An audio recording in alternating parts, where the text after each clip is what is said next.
Hello, everyone. It is TELPAS time in Texas, and I know that excites you down to your very core. And yes, I'm being facetious. TELPAS is the way that we measure English proficiency of our English language learners here in Texas. And we rate students in listening, speaking, reading, and writing. At the high school level, the majority of the students will be rated listening, speaking, and reading on the computer. Yes, I said that right. That means you will only be rating in the writing of the students based on the students' writing collections. There is one exception on our campus this year, and that is a student that Tony Bowles will be rating. So Tony, when you hear this part of training, you've got to come see me because we have to do a little bit different rating with one of the training for one of the students that you're rating. Also, keep in mind that to be dismissed from LPAC services and from under those safeguards, students must score advanced high in each category of TELPAS. Even if its rating is based on the computer, it doesn't matter. They have to score advanced high in each category and pass the STAR test with no accommodations. So I know Ms. Van Sickle has been talking about those things with you guys. Erin's done a great job of really communicating well all that entails as we look to the needs of our students and how we help them. So also remember that writing rating is not based on their academic comprehension. It's based on the proficiency of the English language. Those are two different things. And sometimes that can be hard to distinguish between. It's also a good idea that you could look into what they scored last year or how they were rated last year and maybe how they scored on the reading test. You might get a better idea. But for the most part, you've already been looking at these kids throughout the year. You've been reading their samples of work that they have shared with you in class, and you have an idea of where they are before this process even begins.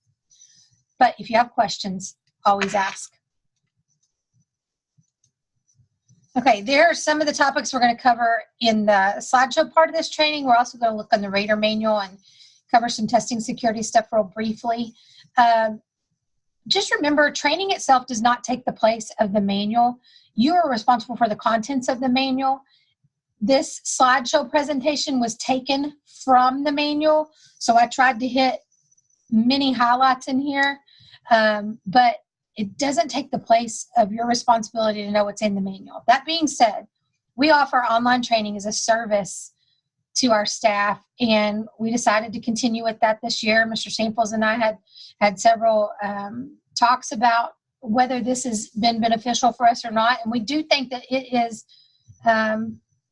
It's one of those things that, we're trying to do the best we can to allow you to have the freedom to not have to go to all these meetings. But with that also comes a responsibility to pay attention to the details that are there. Accountability is there, and when people aren't successful at online training, and maybe there's a few mishaps that could have, they could have been avoided if somebody had taken care of that attention to detail. So for those individuals, they'll be invited to do face-to-face training and not be able to do the online training right now. So here we go. Make sure you're paying attention. Let's move forward. All right, verifiers, credentials, and responsibility. We have 8 verifiers. Those verifiers for us are Stacy Kaufman, Bree Tyler, Patrice Gillenwater, Cheryl Jones, Josh Rutledge, Travis Hill, Tara Carruthers, and Jamie Donahue. Those are our 8 people that are verifying. They are responsible for making sure that everything in that collection is according to the guidelines, and we try to take care of that before they go to rate. so that we're confident because they check it, a rater checks it, we're in good standing, and then they get to be rated, and we're in compliance with the guidelines required by TEA. Verifier has to hold the credentials as a teacher certificate, permit to teach. They have to be appropriately trained as TEA requires, and be knowledgeable of those writing requirements, writing collection requirements in the assembly, and assemble those accordingly. Obviously, it's important to know what the requirements are if you're going to be a verifier, but they're not required to calibrate. Verifiers will complete that assembling and verifying grades 2 through 12 writing collections course and supply a copy of that certificate issued by the training center. We don't have to, they issue the training, the certification, certificate, sorry. You're going to have to supply that to me no later than Monday, February 12th. You have to complete and sign the oath that's for verifiers. That'll be put in your boxes. It's in your boxes with your manual. Once all training requirements have been fulfilled, deadline for that is February 12th. Also, verifiers have to do all this within a school day. So those verifiers will receive an email from me shortly reminding them that they need to put that sub-request in ASOP. Look for that email in the next couple of days. That can be used as your documentation. Make sure you've put the request in ASOP by Monday, February 12th. And then make sure to report to the ILS by 8:30 on Monday, March 5th to begin verifying and assembling collections. Verifiers will also verify that the information provided on the cover sheet is accurate. Attest to that by signing and initialing as indicated on the front and back of the cover sheet. Also, they'll complete the roster with ratings. Actually, that is a rater, so that is in the wrong place, but just signing in the appropriate places as well. All right, rater credentials. You have to have the student in class. If you are given a student to rate and you had them last semester, you can't rate that student this semester. You have to have that student in class as a student of record for you. You have to be knowledgeable about the student's ability to use English in instructional and informal settings. Again, that's not whether they know the content, it's how they use the language. Have to hold teaching certificate, be appropriately trained, rate the student in all eligible language domains. Remember, it's only writing this year with the exception of one student that's assigned to Tony. Oh, I skipped ahead. Raters will complete the online basic and calibration activities as outlined in the rater manual. Complete and sign the oath for raters. Once all training requirements have been fulfilled, that deadline is actually Monday, February 12th. So this is incorrect. That is not correct. So make sure you have the student in class. Guarantee that the collection it adheres to all the criteria in the manual. Follow the protocols. Follow your directions. I mean, if it said, do it. Base the ratings solely on the collection provided, not how they did at the beginning of the year, but what has been provided to you. Remember, you're strictly rating the writing. You're going to indicate that writing on the cover sheet. Verify information on the cover sheet is accurate. Attest by signing and initialing as indicated on the front and back. And then you, not the verifier, with the attention to detail, you're going to complete that roster. And we'll look at an example of that in just a little bit. Raters and verifiers. You're going to make sure that each collection fulfills these requirements. They are in your manual. Really, really important. In addition, raters, not verifiers, are ultimately responsible for ensuring that the following are not included in the collections. Okay? We can't have just a quick question-answer assignment. It's got to be writing. It's got to be developed and elaborated on. It can't contain any editing or teacher comments or anything like that, or copied language. Can't look like they just opened up a textbook or pulled up something off the internet and wrote word for word. We can't have those, sorry everybody, we can't have those titles on there either. You know, it's just got to be, you give them a prompt, Let them free write and then fulfill the requirements as indicated. All right. Here are things that have changed. New and returning rater definitions. These aren't changes, but here's the difference. You're new. If you're a new rater, you've never completed training requirements. You've never rated a kid. If you're returning, you completed all the training requirements. That means you calibrated, you rated kids, you've gone through all the training requirements, everything, every piece of it. Okay, now if you're a returning rater and you haven't calibrated within the last 3 school years, we don't have anybody that fits that bill, but that's when you're required to repeat online basic. All right, returning raters that did not calibrate last year, you went through both attempts, did not calibrate. If that's you, you have to complete online basic. If you attended training in the fall, you're a new rater. You are completing online basic. It's required for you. Everybody else, we advise it, but just know that if you do not successfully calibrate on the first attempt, that's one thing that's going to change this year. You're not going to immediately get to come and do your second attempt right then.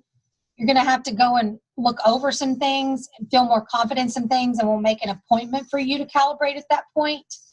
And also just keep in mind that if you fail the first attempt, one of those requirements is that you complete the online basic training this year and supply the certificate to me. So if you already do that ahead of time and review, you're not going to be required to do it a second time. You just do it once a school year. But it's a good practice to get into. It helps get the cobwebs out. Remind yourself how to successfully calibrate, and it prepares you for calibration. Here's the flow chart that reminds you that's what happens. New raters have to do it. Returning raters don't, but they're advised to. And then here at Mesquite, if you fail the first attempt, you're going to be required to supply that certificate of online basics. So that may mean you have to do it before you can try for the second time, unless you've already done so. Okay, new raters. Oh my gosh, I have typos again. Must provide a copy of their certificate from the Online Training Center for basic training by Monday, February 12th. If you're a returning rater, I've already said this, it's not required unless you don't pass the first calibration set, then it'll be required for the second attempt. But if anybody does it, give me a copy of your certificate. You can put it in my box. You can drop it by the testing office in H Hall. Online calibration, everyone that is a rater. Verifiers do not do this. Verifiers just have to listen to the training. This is for all raters. Raters use the PLDs to rate students. Raters have 2 opportunities to calibrate on an assigned cluster. Our grade cluster is 9 through 12. That's important. You have to choose that, everybody. You have to choose that. Also, we need to stop right here real quick. There's an attachment that came with this email that reminds you how to set up your account in the TELPAS Online Training Center. You have to set your account up every year. So make sure you're choosing sign up and get your account set up. You can do that really quickly just so you already have your username and password. It resets every year. All right, when and where do raters take the online basic training course? Depending on campus arrangements, raters can either complete the online basic training course during school, after school, or weekends. It doesn't have to be here at school. Okay, and online basic also, it allows raters to access it from any computer. So basic, real easy. You can do it in your own time frame during your conference. You can do it away from school. You can do it at home, wherever. As long as you have internet access, you're fine.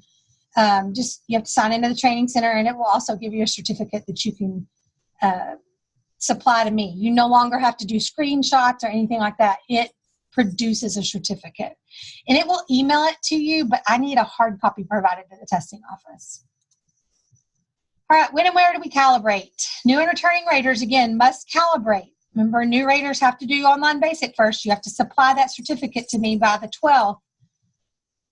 And then calibration sessions will take place 2/14 through 2/21. I'll show y'all what the sign up looks like here in a minute. But you'll access this URL to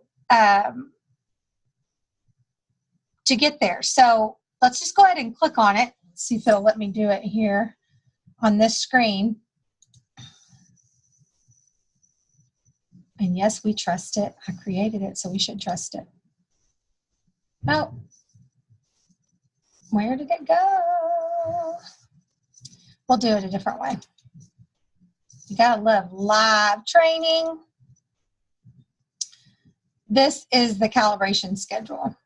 So notice each day, the 14th, there's 8 slots first period, 8 slots second period, 8 slots third, 8 slots fourth. That's how it goes every day.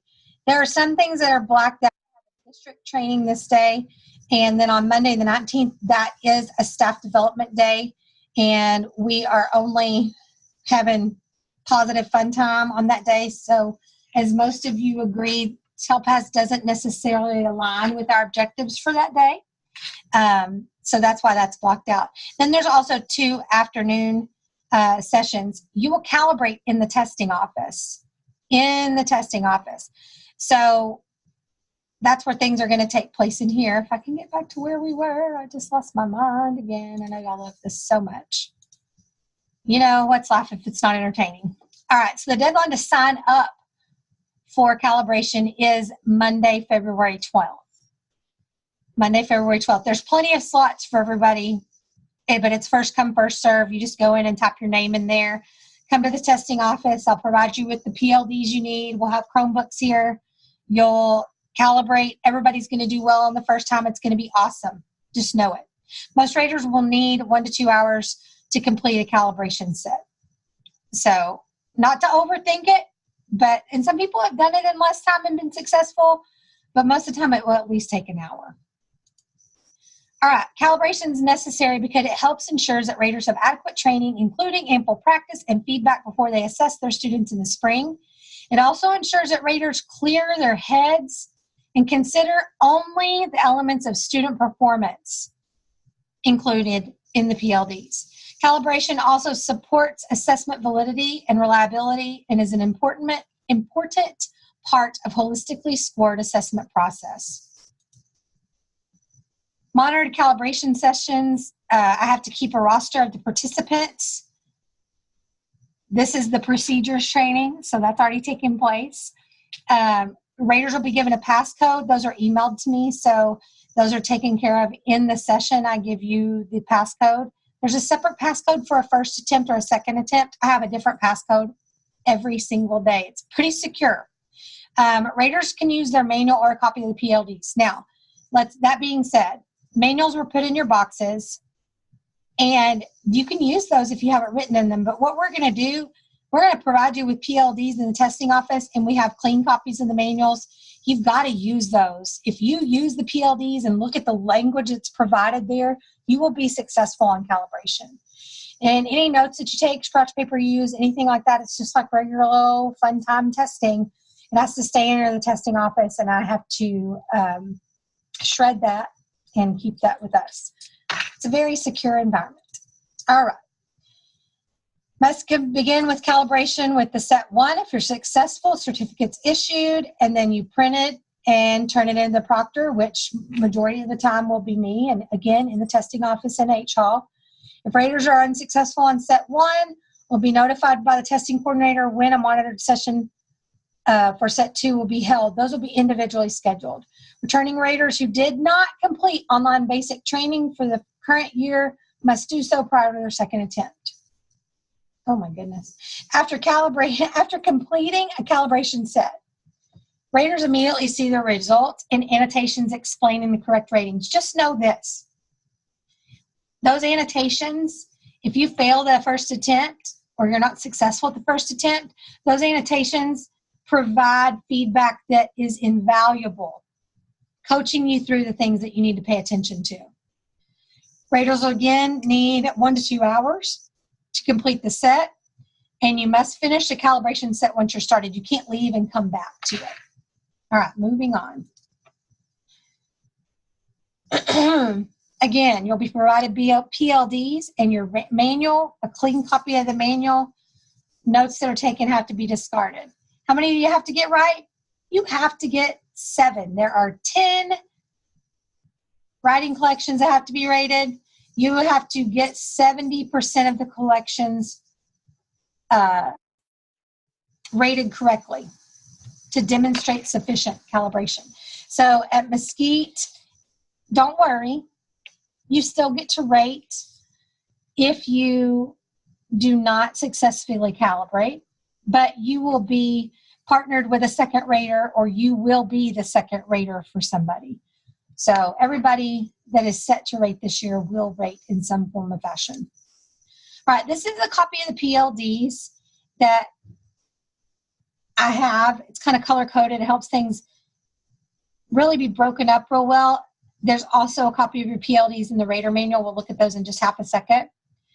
Recap and calibration. Just remember, it's a monitored session. Passcodes are required. There's 2 calibration sets, but once you pass one, you're good. So if you successfully calibrate on the first one, you're done. Those who don't successfully calibrate on set 1 must complete set 2. Certificates must be printed and turned in to the proctor 90% of the time. Is me. Okay, here's a little key date table. Currently, the Assembling and Verifying Collections course is available on the TELPAS Online Training Center. These are our verifiers. Currently, the basic training courses, it's available. I'm not going to tell you that you have to do those on any certain day. I just gave you the deadlines to turn those in. So here we go. February 12th is the deadline for to complete this MHS training and submit your oath. That's all raters and verifiers. Deadline to complete the Verifying and Assembling and Verifying course and submit certificates and put the sub in ASOP. That's verifiers. February 12th is also the deadline to complete online basic training and submit that certificate. That's for first-time raters and raters who did not calibrate last year. Again, anyone can complete it, but it's required for first-time raters and those that didn't calibrate last year. If it's not required of you and you take care of it, go ahead and give me your certificate. That would be awesome. Deadline to sign up for your calibration is also February 12th, and make sure you've taken care of that right here. Okay, MHS writes, these are the days that we will be focusing on writing. We're split it up in 2 weeks this year. That's going to be something that's rolled out to the staff. So February 12th through 16th, all English and elective classes will write. Every student writes. You only file your current ELLs. Now, February 19th through 23rd, that's going to be our focus for math, science, and social studies classes. We just tried to break that up, and I'll tell you about filing and all of that when we lay that out as the school. Right now, we're just trying to get you through your TELPAS Online Training Center processes and get you through this training. Okay, oaths. There's a verifier oath. Well, actually, I have 2 verifier oaths on here. This one should be a rater oath. Mistakes, mistakes, mistakes. Okay, y'all know I'm human, in case you didn't know. And this is a blow to the perfectionism that I've got. All right, turn in your oath. It's supplied in your manual, placed in your box. This is what the schedule looks like. You're going to go online. You're going to put your name in a slot. We will take up to 8 people at a time in the testing office. I'll have stations for 8 people to calibrate each period. When it comes time to rate kids, I'm going to give you a checklist. This is last year's checklist. It's for example only. If you go by the checklist, you will not go wrong. You will not miss something. This is an example of the cover sheet that will go on the front of the collections. There's a place for raters, and over here there's a place for verifiers that you can't see. Verifiers are the only one that print and sign and date on the back, but raters do it on the front. But raters initial on the back, and so do verifiers. There's a spot over here that you just can't see that they do. There's even a spot if you're a second rater, there's a place you sign. But look right here. This is something we so often miss. Right here, a writing rating. You've got to put the writing rating right there. And then you'll have a roster. Obviously, we're not doing listening or speaking except for, yes, there is one kid. And this will be with your collections to turn back into me. All right, that covers so many things of what we have to know here at Mesquite and how that applies to us. And as you flip through your manual, you'll see the resources, the websites you can go to, the Online Training Center website's there. If you didn't see it in the email, table contents, all that this covers, we have covered everything that is in here. But I go fast. Sometimes I get tongue-tied. It's your responsibility to know the manual. Okay? Real quickly, we do need to go over part of security is that oath and confidentiality statement. You're saying I've been trained. I'm not going to talk about things I'm not supposed to. I'm not going to do things I'm not supposed to. And yeah, I'm going to be responsible and take care of the business that is set before me to do, follow the rules that are there. Testing irregularities, tampering with student responses, falsifying TELPAS holistic ratings or writing samples. We have to have original student work. Original student work. We can't answer for students. We can't, do any of that. It's all them. It's all about them. Viewing or securing content after an assessment specifically authorized by TEA by the procedures outlined in the test administration manual. So if you're just hanging out, looking through STAR books and just examining questions and things like that, or for TELPAS, if you're sitting there reading the content over a student's shoulder. Discussing test content, student responses, student performance, scoring tests, duplicating, recording, capturing electronically, fraudulently exempting a kid, receiving or providing unallowable assistance during TELPAS. It's an irregularity, and it's going to be reported, and we'll have to take care of it. There's different kinds of errors, eligibility error, the IEP implementation issue. A lot of times that has to do with accommodations, improper accounting of materials, monitoring error,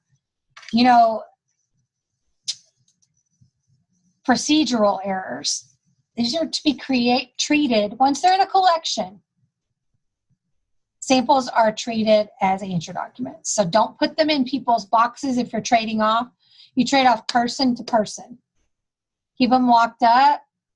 Keep them they can't be accessible to other students. You guard those things. It's just like you're guarding an answer document. Okay, and then the contents of the manual, again, it does not take the place, training does not take the place of the contents of the manual. And I know you're seeing some things that were in your training in part of the PowerPoint. We're still in the training. There's samples, sample prompts and things in here as well. Make sure you know the contents of your manual. All right. Now, you are going to finish filling out this form, hit submit, and that will signify to me that your training is complete. Then you'll just need to make sure, if you're a verifier, complete that course on the TELPAS Online Training Center, get me your certificate, get me your oath. Raters, first-time raters, online basic, get me your certificate, get me your oath, sign up for calibration. Returning raters, give me your oath, sign up for calibration. Everybody make sure you finish the Google Doc. If you have questions, come by.